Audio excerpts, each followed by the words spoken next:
Okay, so I'm going to show you how to install the air-fuel ratio gauge. First off, some of these are going to have the little plastic films on them. You can peel that off. It'll be right on the LED. If it doesn't have it on there, don't worry about it. Peel that off. In the package, you'll have 2 of the eye-loop crimps and then 2 splices. You'll only end up using 3 of these connectors. I'll explain why there's an extra one in a second. First, you want to start by removing the top of the steering column and the bottom. There's going to be 1 screw up top and then 2 on the bottom on either side of the hood release latch. For the sake of time, I have everything like unscrewed right now. After you get that off, there's going to be 4 screws that hold this in. They're going to be in the corners and then down here and here. So take that. You'll pull this off, unplug the connector for the dimmer for the gauge cluster,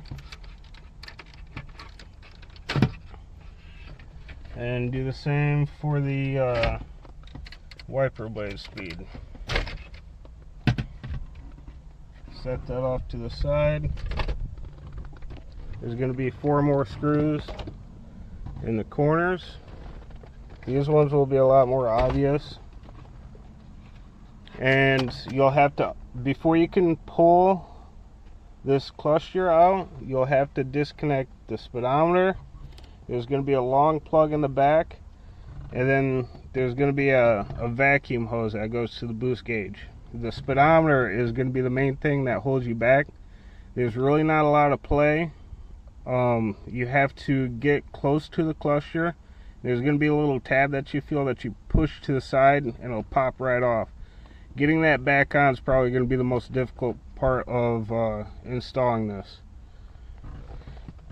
So I'll pull this out. I already have the speedometer unplugged on mine, so it'll be a lot easier. I've already had this installed. I'm just trying to get this video for the people that are a little less familiar with the dash assembly of their car.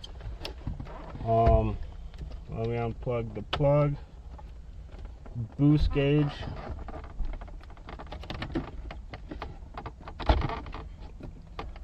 And by the way, if you guys are chasing vacuum leaks, this is definitely a hose to check. It's on the back side of the T, the vacuum T under the hood. So I'll pull this out of the way. To show you the speedo cable real quick, I'm not sure if the light's going to pick it up, but there's the tab that you want to push on. It'll actually move it, move that part of the assembly over a little bit, and it should pop right off. You're going to have this little guy in here. All you have to do is squeeze this, pull it out. There's going to be 2 wings that stick out. I'll show you a picture of those probably in the video or in the comments or something. You want to snip those off, otherwise this won't fit in. I'm going to warn you that once you snip those off, this isn't going to stick in there anymore. I mean, you could, if you want to take the meter out, you could glue this in, whatever. So what we'll do next, take the meter. This is for the bar and dot mode. I prefer mine in bar mode, so I'm going to leave that on. If you wanted it in dot mode, you'd take it off. You're going to see in here the 2 lines, the 2 ridges that stick up.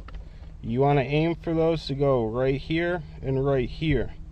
It's going to do 2 things. It's going to hold this in place so you don't have to use any adhesive, and it's also going to center this in the opening.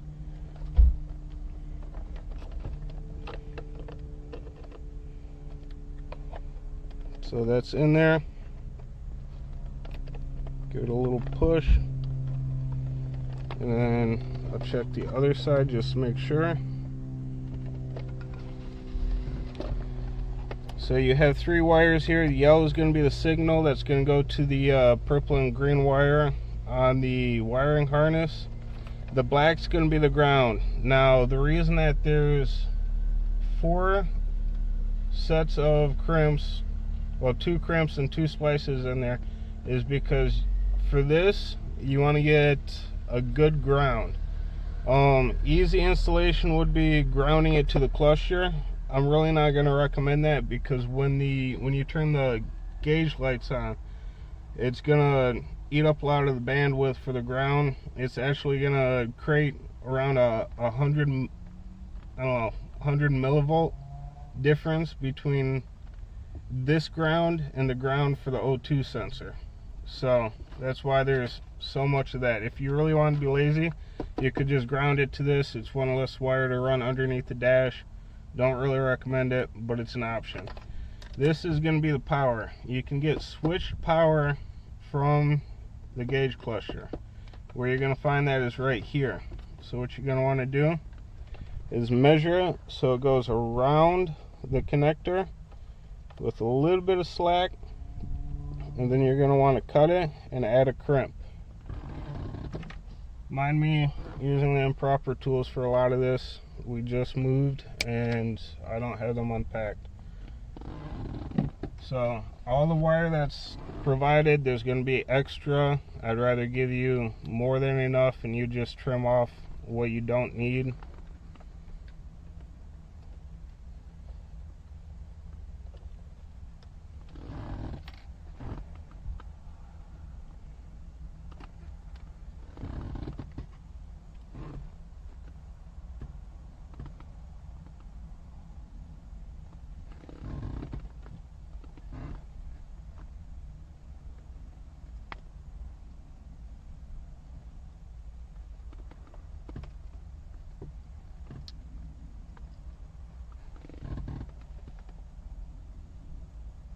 Again, I know this isn't the right tool. I don't have my crimpers. So, what you want to do, this is a 6mm if I remember correctly. This right here is switched 12 volts. So this isn't only when the dash lights are on. This will always have 12 volts right here.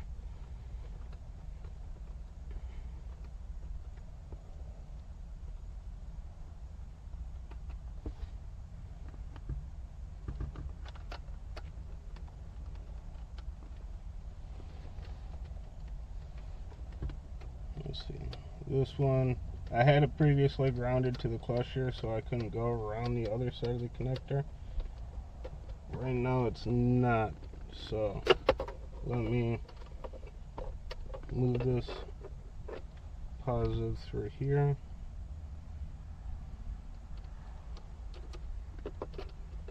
See if I can pop it in on this side.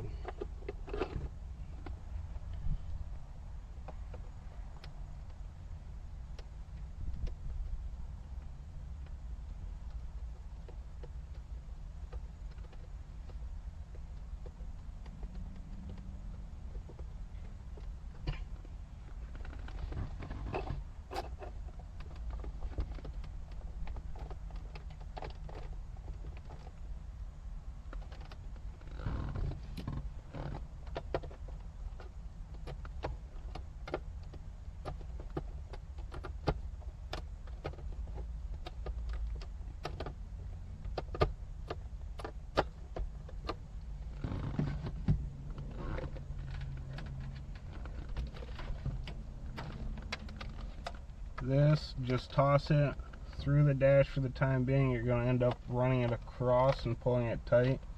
You can do it, nobody will see it. It'll end up looking clean. Right now we just want to get it through the dash so we can reinstall the cluster.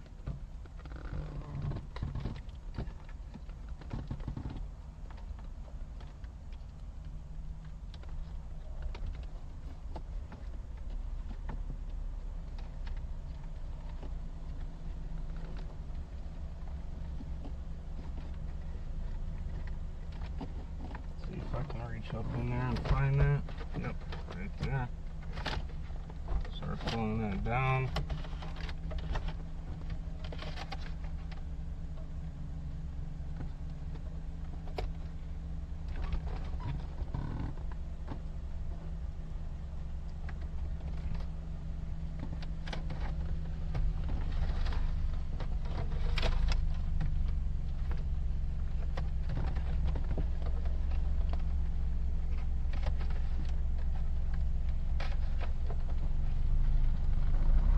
just to show you, ran it right in front of the duct for the defrosters. So it's right down through there. From then, you just want to pretty much reassemble everything. Like I said, the hardest part about doing all this is just getting that fucking speedometer plugged back in, the speedo cable.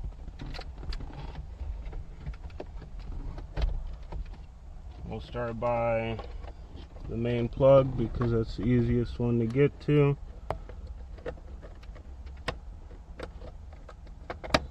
And then the boost gauge.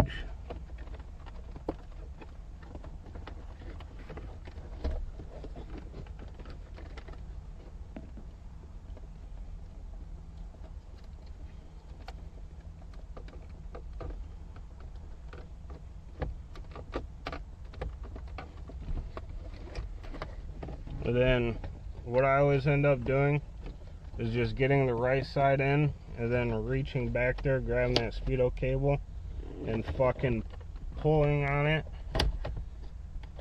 to get snapped in there.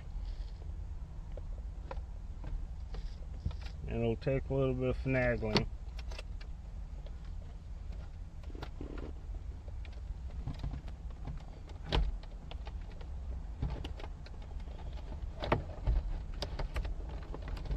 Just reverse disassembly, get everything together. I'm gonna cut and show you what wires on the engine, the wiring harness to tap into. 1 minute. Okay, so now we're looking at the harness. This is the green and purple wire. This is the actual ego sensor, the O2 sensor. So these splices, you really don't need to use pliers, channel locks, or anything. You can really just squeeze them on there. Just be careful. If you're real reckless, you could cut your wire in half doing this. Don't come bitching me if you do that. Over here is going to be the orange wire. You can tap into this for a ground. You can tap straight into the battery. You can find a decent chassis ground and tap into that. You could find the ground for the fucking ECU, tap into that. Doesn't matter. You have plenty of extra wire when doing this. Plenty of fucking extra wire. So I don't want to hear anybody complain that they didn't get enough wire. You could fucking use these to wire up a goddamn house. One thing that you don't want to do is install the gauge and then pull this super tight, because then you're not going to have slack when you go to remove the gauges again.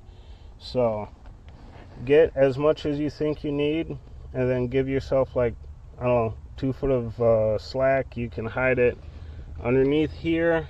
You can hide it behind the gauges. You can fucking zip tie it underneath the dash. I really don't care. Take this. So I'll take my slack, cut it,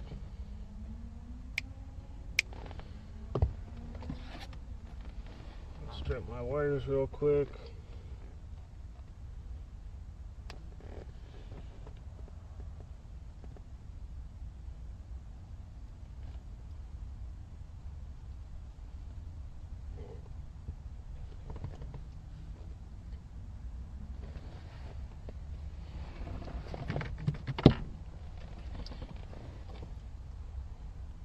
Again, I know these aren't fucking crimps, so I don't need people commenting thinking that they're slick.